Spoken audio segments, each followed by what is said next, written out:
Most people think they've done the work. They've saved, they put money away. They may have even sat down with a financial advisor and they still get blindsided. Because here's what I've learned after 30 years in the real estate business and over 1,000 transactions.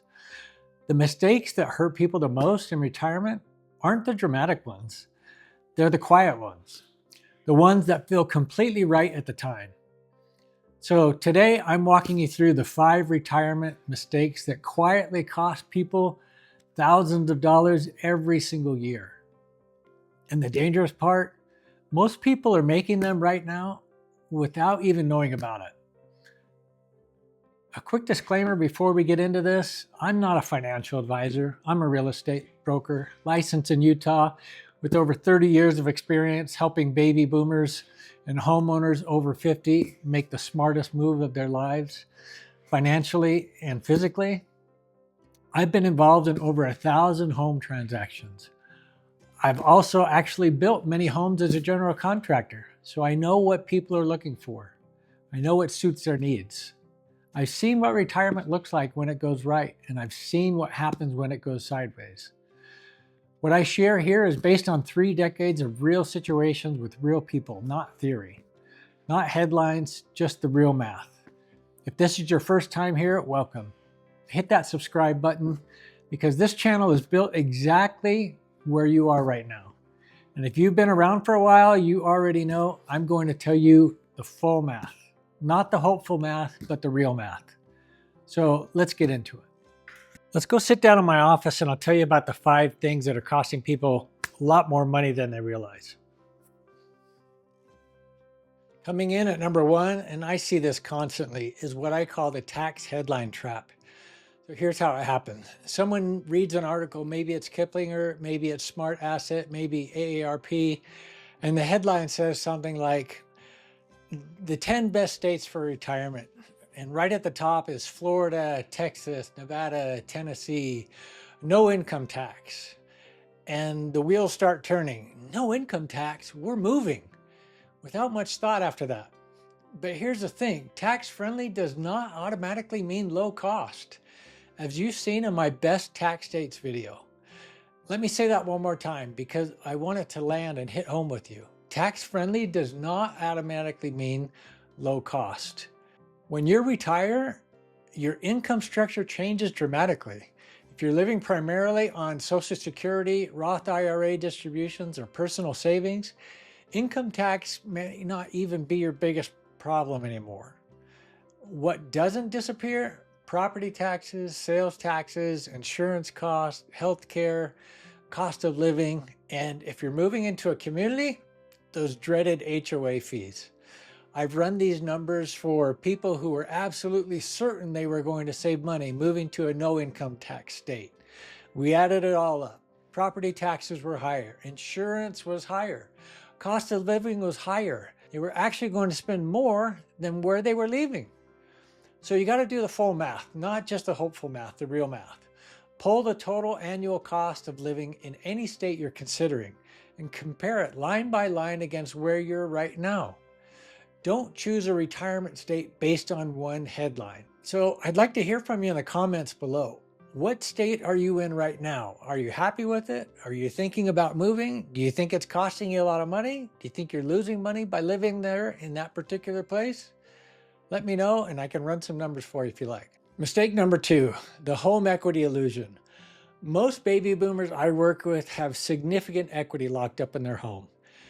When they look at their retirement picture, that equity shows up as their largest asset, and that's true. Here's what they're missing though. That equity is sitting inside a container that costs money every single month to maintain. Property taxes, homeowners insurance, utilities, maintenance, and repairs, and those get more expensive as your home ages. HOA fees, if you're in a community, also eat away at any savings you might have or ability to save up significantly. HOA fees are ridiculous right now. When I sit down with clients and we add all of this up, honestly, I mean, all of it, not just the mortgage. Most people find they're spending somewhere between $2,000 and $5,000 a month to house that equity. Now ask yourself this honestly, if you right sized, downsized, most people call it, but I like to call it right sized.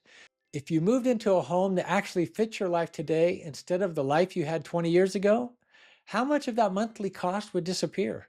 And what would that free up in cash flow every month for the rest of your retirement? Now, I'm not telling you to sell, I'm telling you to know the number because the cost of staying is not zero. The people who get blindsided in retirement are often the ones who never ran the numbers honestly. You got to run the numbers honestly. There's a right size savings calculator link below. You can run these numbers for your specific situation in about 5 minutes, completely free.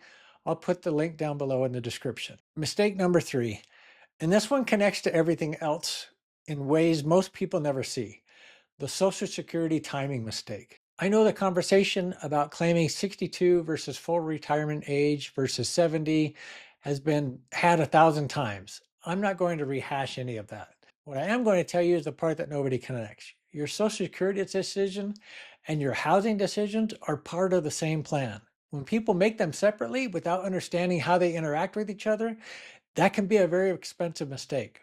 So here's the scenario I've watched play out more times than I'd like. Someone retires at 62. They claim Social Security immediately because they want the income to start. They stay in their current home because the move feels too much right now for them to handle. So now they're receiving a permanently reduced benefit and they're spending $3,000 to $4,000 a month or more maintaining a home that's bigger than they need. 2 years in, the math doesn't work anymore. But now the decision feels even harder. They feel stuck.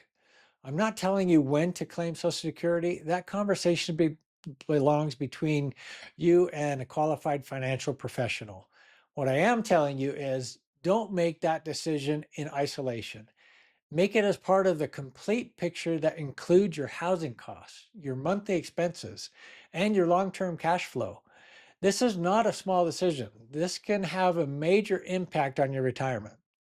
Mistake number 4, and I'll be honest with you, this might be the one that I see the most often, and it's also the hardest one to say out loud. Treating do nothing as a safe option. I understand this one. The idea of staying in your home, keeping your routine, not making a big change, it feels safe, it feels familiar. And when you're uncertain, familiarity feels really good. I completely get that. But here's what 30 years has taught me: inaction is a decision and it has a cost. Everything has a cost associated with it. Every month you stay in a home that doesn't fit your retirement life, one that costs you more than it should, is money you're choosing not to keep. Every year you delay a decision that could reduce your monthly expenses, free up equity, and extend your retirement runway, that's real money walking out the door. Now, I want to be careful here. Hasty decisions in real estate are their own kind of expensive. I've seen that too. What I'm saying is make it a deliberate decision with your eyes wide open, with the full math in front of you. I've seen people focus on the wrong thing, move with bad assumptions, and realize much too late that their monthly costs are nothing like what they expected. And now they're stuck. It's too late. Or at least they think it's too late. There's usually a way out. Don't let urgency replace strategy. Don't let comfort replace action either. And mistake number 5, this one is for everyone who is planning to make a move. Moving to the wrong community. And I want to be specific because this isn't just about picking the wrong city or the wrong state. I'm talking about choosing the wrong type of living situation. And in particular, walking into a 55 plus community without doing your homework first. Not all 55 plus communities are created equal. I have seen HOA fees that would absolutely shock you. And I've seen restrictions that significantly limit your resale pool when you eventually want to move again. I have seen communities with beautiful amenities that residents pay for every single month and almost never use. And don't even get me started about the ridiculous HOA fees I've seen in some of these places. Again, you all know my opinion on overpriced HOA fees. But here's my point. You can make your own decision with your eyes wide open and not get blindsided like so many people do. But that requires asking the right decisions before you sign anything. What are the HOA fees and what do they actually cover? Are there special assessments or mellow ruse districts? What is the resale history? Are homes sitting or are they moving? What are the age restrictions and how can they affect who do you sell to later? These are not small questions. The answers can make a meaningful difference in both your monthly budget and your long-term flexibility. If you're navigating this decision right now, there's a link below to book a free call with me. I'll share everything I've gathered over 25 plus years of helping people through exactly this transition. All right, let's bring this all together.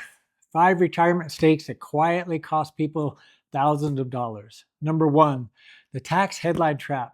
Tax-friendly does not automatically mean low cost. Make sure you do the full math. Number 2, the home equity illusion. Your home is an asset inside an expensive container. Know what it's actually costing you to stay. Number 3, the Social Security timing mistake. Your Social Security decision and your housing decisions are completely connected. Don't make them in isolation.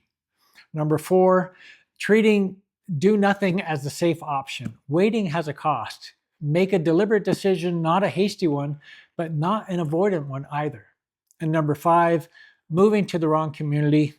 Ask every question before you sign a single thing. Now, if any of these landed close to home, if you're wrestling with one of these right now, I want to help. There's a link down below where you can book a free call with me. I'll share everything I've learned, all the information I have, everything I've gathered over the years. I've been helping people make exactly this kind of transition for many years. And if this was valuable, please do me a favor. Make sure you hit that like and subscribe button. It generally helps more people who need to hear and find this information. And everything is super expensive right now. We all know gas prices are ridiculously high, food costs are up. So if we can help anybody going into retirement save a little bit of money, they're going to be much better off. And hitting that like and subscribe button really helps this information get found. And that's what we want to do, help as many people as possible. I appreciate you joining me on this video today. And until the next one, please stay safe, my friends.